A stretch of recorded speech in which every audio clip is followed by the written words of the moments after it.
Hello YouTube, and it's Tom Outdoors here. I am in Tollesbury today. It is 1:45. There's the church. King's Head pub is just there. It is a special walk, a very special walk. This book is the last walk in this book. Not only that, it's the last walk in Essex that I'm doing, like day walk. So to mark the occasion, I've got here a bit later. As I say, it's 1:45 in the afternoon. It's probably going to get dark about 4 or 5 o'clock ish. I am going to wild camp this one. I've split the walk in half. In case you've got this book, it's walk number 3, the Marshes around Tollesbury. It's 17.5 miles, and it's 7.5 hours long. So, and it starts from the King's Head pub there and goes out to the marshes and the estuary. So it's going to be sort of a coastal walk, coastal Essex, and yeah, it looks pretty desolate on the map. So I'm going to find somewhere to wild camp, and I'll finish off the other half of the walk in the morning. I've got to be at work in the gym at 3 PM, so if I get up early enough I should be able to do it. I've also got a bottle of cider as well there, so I'll get back to you in a minute. So if you're a regular subscriber, or rather you watch a lot of my videos, you'll notice I've got a new pack. So it's an Osprey Stratos 24. Got it 2 days ago, eBay job, nice and cheap, one previous owner. I've got my new Climate X-Lite inertia sleeping pad in there, Bradbury Raider bivvy. I'll go through all of that more later on, sort of when I'm setting up. So let's just get this thing weighed. Now, I've got a confession to make. I've got a lot of water in here. I've got 3.5 litres of water and that pint of cider. The reason I've got so much water, excuse the view, is because there's not going to be any pubs or any places where I can actually filter water from safely. It's quite remote and it's just seawater around, so yeah, I've got to get my own water. So let's weigh this. It is, if you can see that, it's 10.4 kilos. So yeah, I'm carrying a lot more weight than normal. As I say, reason for that being is just because there is nowhere available for water. So what I'm going to do is, that is going to probably, of course the water, the food, all that stuff is making up a lot of the weight in the rucksack. It actually rides really comfortably though, this rucksack. I tried it out last night, just, you know, walked around the house with it on, and it felt really good. After 17.5 miles though, it might be a different story. So yeah, it's going to empty out, of course, over the course of the walk. And what I'll do is, when I get back to the car tomorrow morning, I'll weigh it again, and we'll see how much weight I've lost. I think it's going to be quite a bit. So anyway, I've got my trekking poles with me, just in case it's a bit of a taxing one. And yeah, hopefully I can leave my car here. Probably might need to park it a bit closer to the curb. You could probably fit a motorbike down the side of that. Yeah, the driving's going well. Anyway, so yeah, that's the rucksack. I'll tell you about that later. It's going to be quite cold, I reckon, as well. So I've got thermals on underneath all this lot. I've got down gillet, I've got gloves, I've got my lovely hat. I know, sexy looking. And yeah, that moustache, by the way, that's Movember. So I'm doing my bit. Anyway, right, enough of me rambling. I'm going to crack on with the walk, and I'll speak to you in a little bit. Okay, welcome back. Walking down this this track here, arrow straight track. Ignore the private signs, and it's public footpath still. and I can see the sea and the river just in the distance in the middle of the screen now. You can just be able to make it out. I can see it clearer than you can. There's a farm here, Bohan's farm. Keep going past that. Another dog barking at me. It's a regular thing on my videos. And yeah, and then I think it says you turn left when you get to the river, to the sea. And then it says then you just keep the seawall on your right for the next 5 miles. Couldn't be more simpler than that. It's cold, my hands are numb. I brought some gloves with me, but of course to like operate the camera and read my guidebook I kind of need to take them off so that I can do stuff. But yeah, it's quite cold. A little bit of a breeze as well. Hopefully it shouldn't affect the audio quality too much. No chance of rain though, apparently. It might rain tomorrow. However, I've looked on the weather forecast and stuff, and apparently Mersey Island, which is just the other side of the water from Tollesbury, has had major flooding. The Strood, the long road that joins the island to the mainland, has been flooding really badly, and people keep trying to drive across it, and as a result they're getting stranded in the middle of it, basically in the middle of the sea, and the Coast Guard and fire brigades having to, you know, be called out and rescue these people. Idiots. So I'm a little bit concerned that there could be flooding on this side of the river, the sea as well, this side of the land. So that could be a problem for wild camping, of course. But the good thing about this walk is the shorter version only takes about 3 hours, 3 and a bit hours, and it's, you basically you can do that and then cut back in to the King's Head pub, Tollesbury, and finish the walk there if you want. So I'm going to get to that point, see what it's looking like, if there's any flooding going on or anything like that, and then I'll decide whether to carry on. But I think it should be fine. The weather looks good. We haven't had any rain today. It just depends on how much water's left lying around. So it should be fine anyway. But there's the distance. See if I can zoom in. There you can just see there's a boat there. The river's there.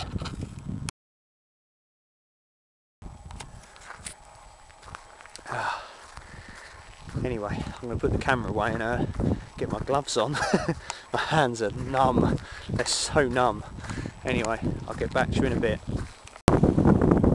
Okay, I've walked down that arrow straight trackway for quite a while out of Tollesbury, and I've reached the sea wall and the river estuary. The sun's still out, as you can see.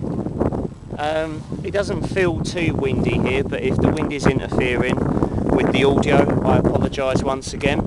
So I'm now following around the land there, around the sea there, for the next 5 miles. So I thought I'd just quickly read you a little bit from the guidebook to paraphrase Peter Almere, the author of the book. Tollesbury Wick and Old Hall Marshes, circumnavigated by this walk, are the epitome of Essex coastal marshland. Sea, bird and plant life all flourish here.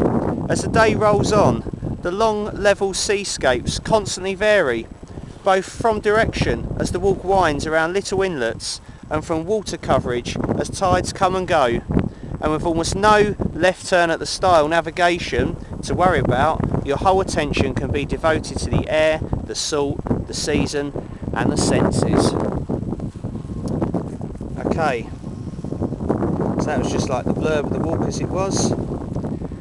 So, I am now at the mouth of the River Blackwater, with the Dengie Peninsula directly ahead. Malden lies 6 miles upstream, out of sight beyond Osea Island. The sea wall here probably dates to the Middle Ages and was certainly extant in the 18th century. It's hard to ignore Bradwell Power Station, but even harder to imagine the coastline without it. Without pretending to be great architecture, there is a sculptural symmetry to its 2 buildings that becomes almost hypnotic as angles vary. I'll just zoom in on it for you. There it is, those 2 massive grey-white blocks. It's being decommissioned, Bradwell Nuclear Power Station. So that's on the other side of the water. I've done, let me think, I've done a day walk around there before, several years ago with my friend Richard. And me and Alex, more recently, completed the St Peter's Way, which is from Ongar, where I live, to the chapel, St Peter on the Wall Chapel, lovely place, which is not far from the power station. It's just the other side of the headland, on that side of the water. Yeah, it's a really, really nice place there. I think I've done another day walk there, I'm pretty sure I have. So yeah, that's the River Blackwater and the Dengie Peninsula ahead.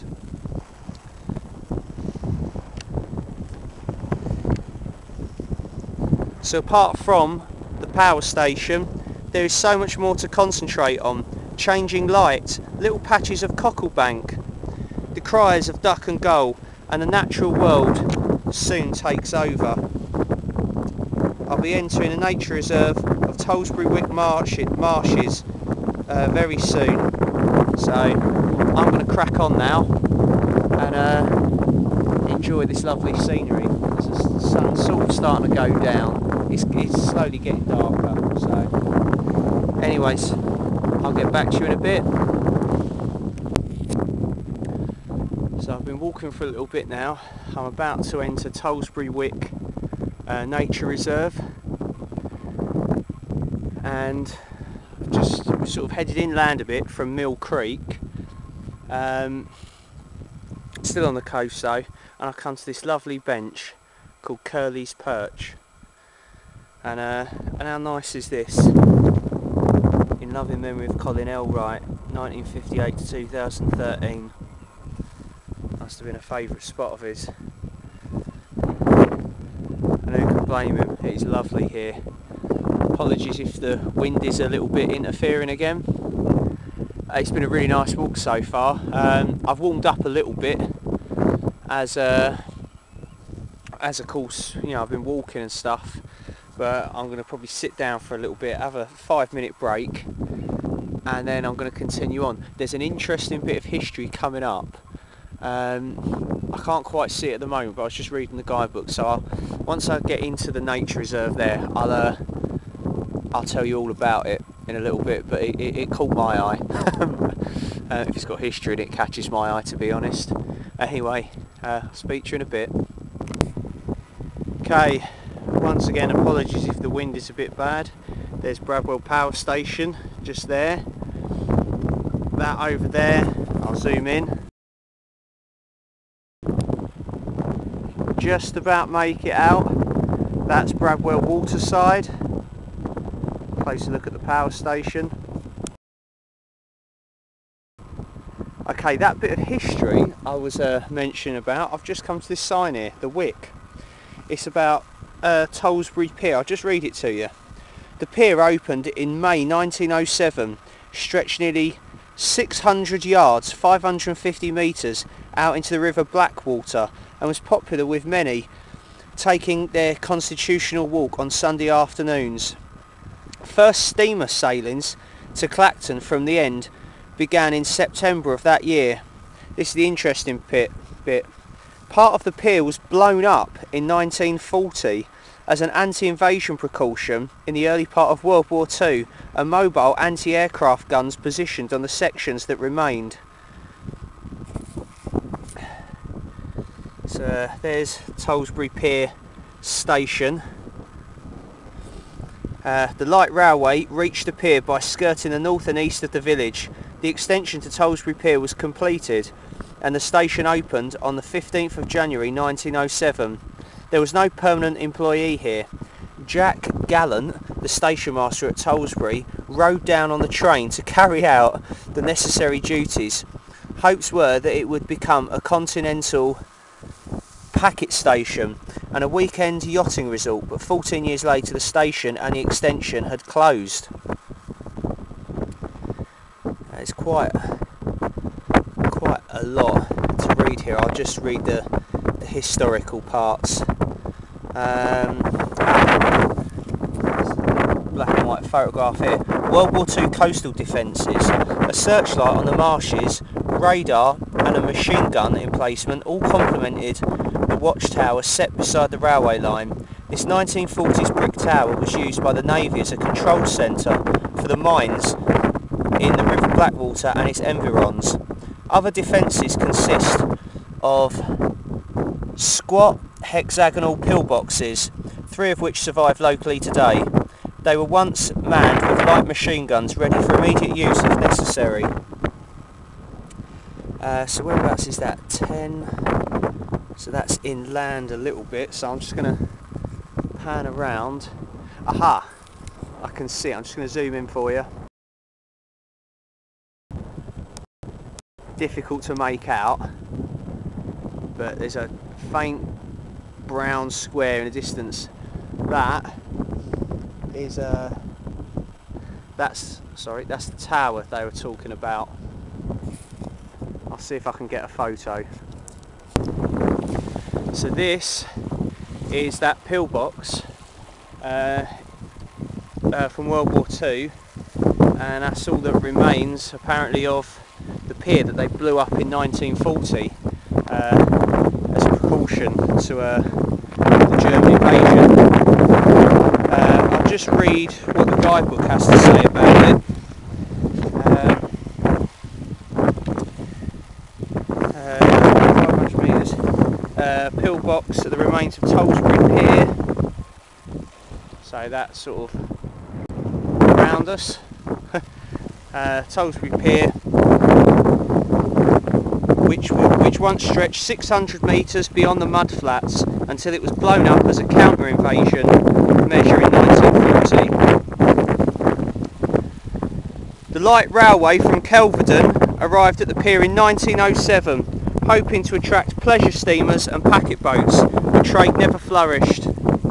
The line was cut back to Tollesbury in 1921, and even this struggled for business, finally closing in 1951, except for occasional freight to the Tiptree Jam Factory, which continued until 1962.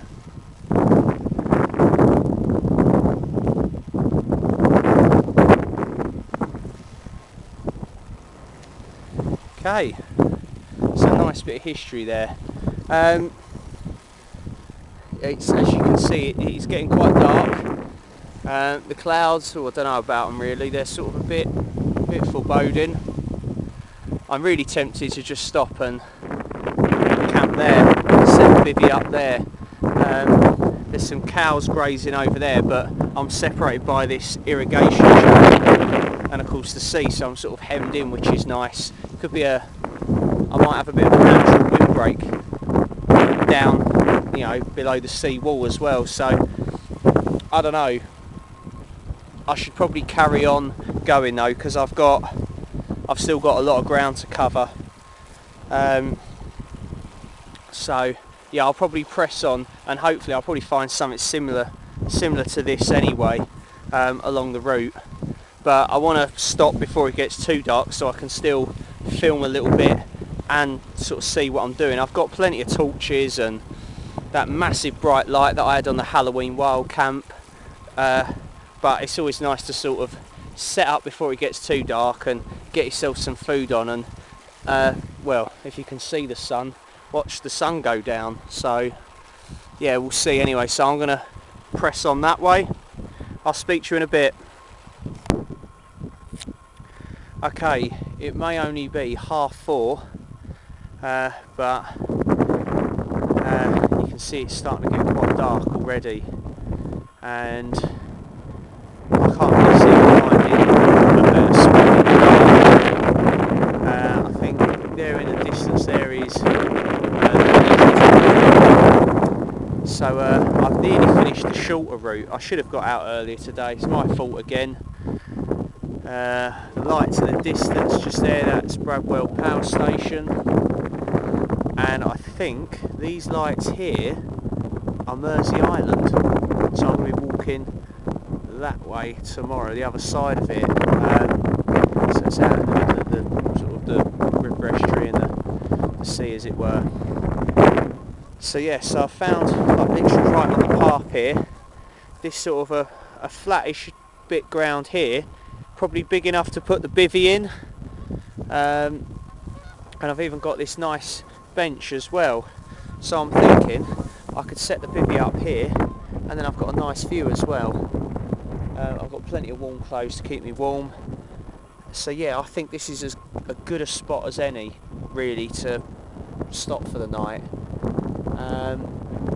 Yeah, I can't really see any other option really, unless I were to just do the shorter version of the walk today and walk back to the car and drive home, albeit in the dark. Doesn't matter, but it's not what I want to do. I've said I'm going to do this whole walk, this full 17.5, 18 mile walk, and I'm going to do an overnighter, so I'm going to stick to my word and I'm going to get it done because I care about the subscribers.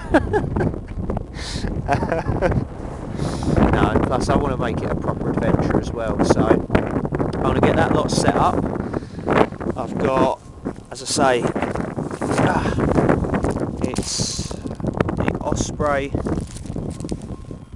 Stratos 24. I'm going to have to stick this big light on. There we go, look how bright it is. Yeah, that's my map, take that out. Yeah, so 10.5 kilos thereabouts we got there, so I'm going to hopefully try and get that down by tomorrow morning. I've got plenty of food to eat. I've got some super noodles, bacon flavour. I've got some meatballs in tomato sauce in a heavy can. I've got a bottle of cider, hot chocolates, cup of soup, plenty of snack and energy bars, and then I've got some porridge, hot chocolate and another bar tomorrow morning, and then just like little snacks for the rest of the journey. I've got 3 litres in my new Osprey hydration bladder, and I've got half a litre of flavoured water in a little Lucozade Sport bottle. Anyway, right, I'm going to get this set up now. It's getting really cold. The wind's, yeah, it's chilly. Hands are quite cold. So I'm going to get it set up first, and then I'll get back to you in a bit, okay? Okay, bye-bye. Okay, back again. I've set up, and I'm inside the Rab Ridge Raider bivvy tent. It's quite windy outside. It's quite cold. I think it was trying to rain a little bit as well, but I'm in here now, and it's pretty warm. Got a cider on the go. I've had hot chocolate, and I've had some bacon flavour super noodles and some meatballs in tomato sauce, and very nice. Just need some hot food inside me just to keep me warm. And yeah, now I'm inside this. Yeah, it's quite toasty actually. It's only about 7 o'clock at night, but it got dark at about 4:30, 5 o'clock. So yeah, I just thought set up, and I was next to that bench up on the sea wall. and it was far too windy up there to cook. It was freezing, so I moved everything in about 5 minutes and relocated to down the slope behind the seawall. There's like a little grassy sort of footpath, wide sort of footpath at the bottom of the slope, which is the bottom of the seawall, and there's like an irrigation sort of ditch channel behind me. So yeah, I'm all right. It's a better spot, a bit more sheltered from the wind. Still had a bit of trouble with the stoves and stuff. My gas stove's playing up a little bit. I don't know if it's just because it's so cold, but luckily I had the little titanium mini Esbit stove, solid fuel stove with me as a backup, and yeah, that definitely saved me. That did. It took a lot longer to boil water and to cook stuff with, but it got the job done in the end. So yeah, it doesn't weigh a lot, and it's always worth carrying as a backup to your main stove, especially like with a gas stove, if they play up or there's something, if it breaks or whatever. So yeah, good to always have that. So yeah, I mean, it's only like 7 o'clock and I'm stuck in here now until the morning, really. It's the problem with I suppose walking in winter and camping overnight is it just gets so dark so quickly. Sun's coming up probably in about 12 hours time, about 7 a.m. So I'm going to set my alarm for about 6 a.m, get up, try and cook breakfast, so cook the porridge and have a hot chocolate, see if it works. I'll try the gas stove again. If not, I'll just use the Esbit stove. I've got only one cube left though, so going to use that. Get packed up and hopefully get moving before sunrise or about sunrise. So I'm walking in the daylight, and I think I've got about 4 or 5 hours of walking left. So I've got a lot more to do. And the latest I can get back home is 2 p.m, because I've then got to go to work and be at work for 3 p.m. at the gym. So, and it's an hour's drive from Tollesbury village where I'm parked. It's an hour's drive from there back to Ongar. So yeah, I'm gonna have to get up early and get moving and get a lot of ground covered in that time. So should be fun. Yeah, it's been a good day so far. Just should have got here a bit earlier, really. Saying then the traffic was really bad as well, coming out of Ongar and through Chelmsford, and it was absolutely packed. I suppose it's because it's a Saturday, but it was crazy. So that slowed me down a bit as well. But nothing you can do. What's done is done, and yeah, it should be good. So yeah, see how things go tomorrow, and yeah, I will speak to you in the morning. Good night.